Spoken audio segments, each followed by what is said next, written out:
आज तक रेडियो सुनता है सारा जहां। ज्ञान ध्यान।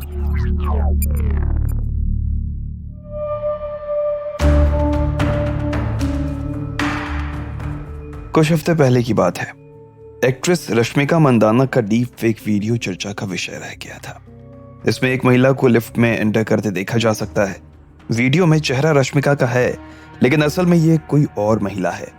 आर्टिफिशियल इंटेलिजेंस की मदद से उस महिला का चेहरा हटाकर रश्मिका के चेहरे को लगाया गया। इस तकनीक को डीप फेक कहते हैं। कुछ साल पहले इसके कुछ वीडियो ने अमेरिका में बवाल मचा दिया था। तब उनमें नुक्स निकालना आसान था, लेकिन रश्मिका का वीडियो देखकर लगता है यह तकनीक काफी मैच्योर हो गई है। हकीकत सामने आने के बाद लोगों ने इसे लेकर चिंता जाहिर की। ऐसे में सवाल उठना लाजमी है कि आखिर इसके लिए कोई नियम कानून होंगे या नहीं। तो आज के ज्ञान ध्यान में इस तकनीक की पूरी कहानी सुनाएंगे आपको। नमस्कार, मैं सूरज कुमार हूं। आप आज तक रेडियो पे ज्ञान ध्यान सुन रहे हैं।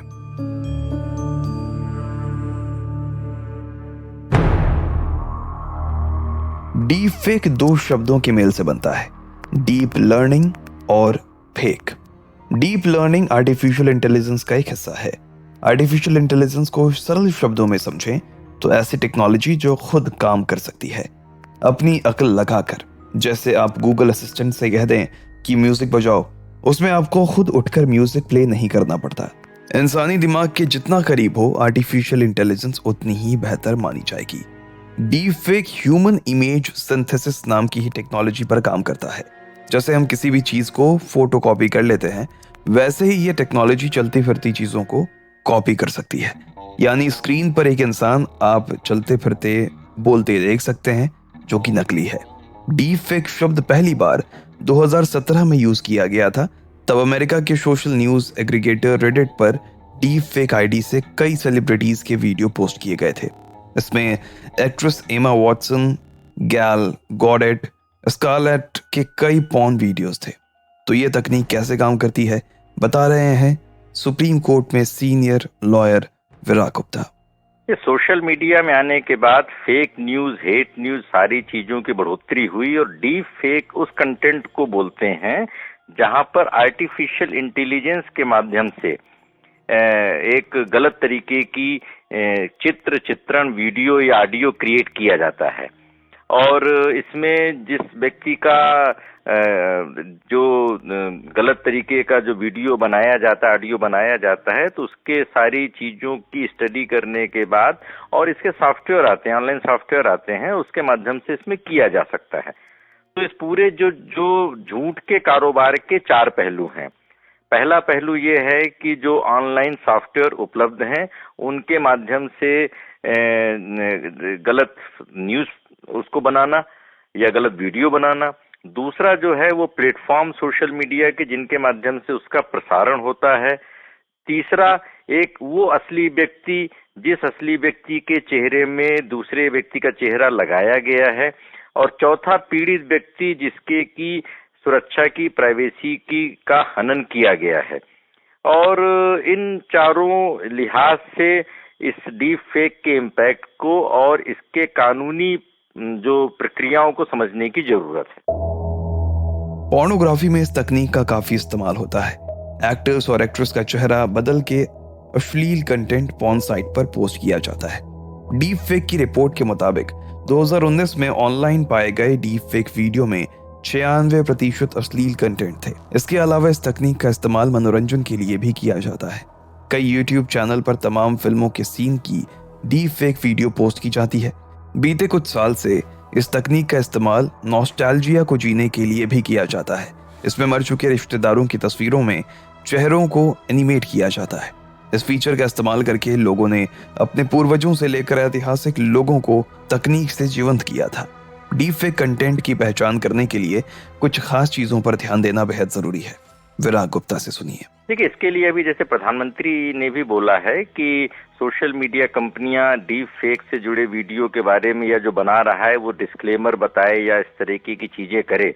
लेकिन अगर किसी की मंशा गलत है तो वो डिस्क्लेमर या इसके इन्फॉर्मेशन कैसे देगा। और जहां तक इसकी पहचान की बात है तो सामान्य व्यक्तियों के लिए मुश्किल है इसकी पहचान करना, और विशेषज्ञ लोग या जो कानूनी एजेंसियां हैं, जांच एजेंसियां हैं, वो कई तरीके से इस तरीके के वीडियो को शिकायत मिलने पर पहचान सकती हैं। और उसमें जैसे है मेटा डेटा एनालिसिस है, या ओपन सोर्स इंटेलिजेंस है, या उसका जो फेशियल या कंटेंट रिकॉग्निशन है, या आईपी एड्रेस है कि कहाँ से ये हो रहा है। तो जब कोई व्यक्ति जिसका चेहरे का दुरुपयोग, आवाज का दुरुपयोग किया गया है, और उसमें ये समझ में आ जाता है कि ये गलत है, डीप फेक है, अब बनाया किसने है, इसका प्रसारण किसने किया है, उसका पता लगाना, उसके लिए जो सही उपकरण है, सही जो उसके लिए विशेषज्ञता है, वो जांच एजेंसियों के पास ही होती है। अब सवाल ये बनता है कि इस तरह की फेक वीडियो को लेकर कानून क्या है। यूरोपीय यूनियन ने डीप फेक को रोकने के लिए एआई एक्ट के तहत code of practice on disinformation लागू किया है। इस पर साइन करने के बाद गूगल, मेटा, ट्विटर सहित कई तकनीकी कंपनियों को अपनी प्लेटफॉर्म पर डीप फेक और फेक अकाउंट रोकने के लिए सख्त कदम उठाने होते हैं। इन्हें लागू करने के लिए 6 महीने का समय दिया जाता है। कानून तोड़ने पर कंपनी को अपने सालाना ग्लोबल रेवेन्यू का 6% जुर्माना देना पड़ता है। अमेरिका में deep fake task force act लागू किया गया है। भारत में इसके लिए कोई कानून या नीति नहीं है। ऐसा क्यों? विराग गुप्ता बताते हैं। देखिए, भारत में अगर हम जब देखेंगे तो भारत में इस बारे में पहले से बहुत सारे कानून हैं, लेकिन उन सारे कानूनों को जोड़ करके और एक कलेक्टिव तरीके से इस मर्ज पर हमला करना, उसकी जरूरत है।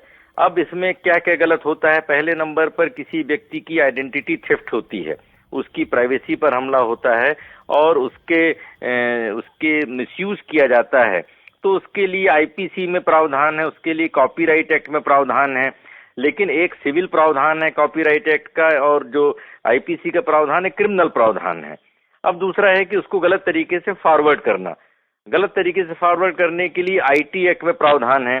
आईटी एक्ट में कई बार ऐसे मामलों में 3 साल तक की सजा हो सकती है, लाखों रुपए का जुर्माना हो सकता है।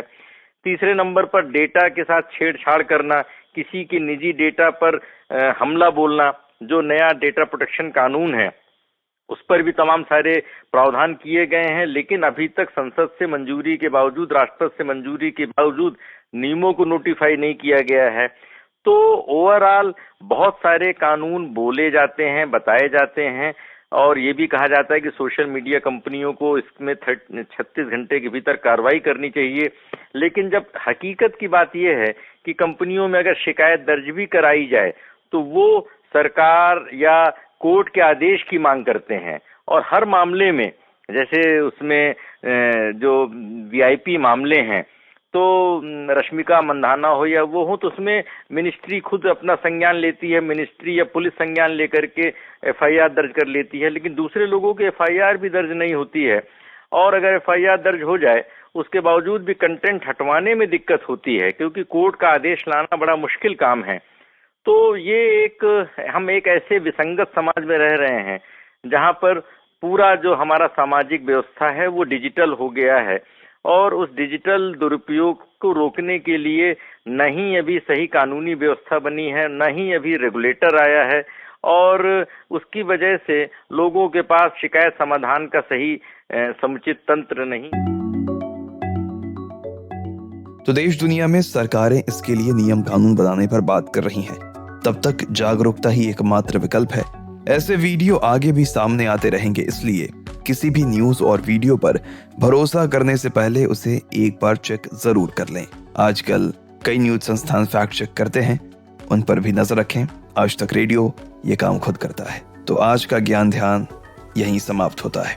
उम्मीद है आपको पसंद आया होगा। कोई सुझाव हो, शिकायत हो, बताइएगा radio@aajtak.com पे। इस एपिसोड के लिए साउंड मिक्सिंग की है सचिन द्विवेदी ने, इसे प्रोड्यूस किया था खुशबू कुमार ने। मैं सूरज आपसे इजाजत चाहता हूँ। शुक्रिया।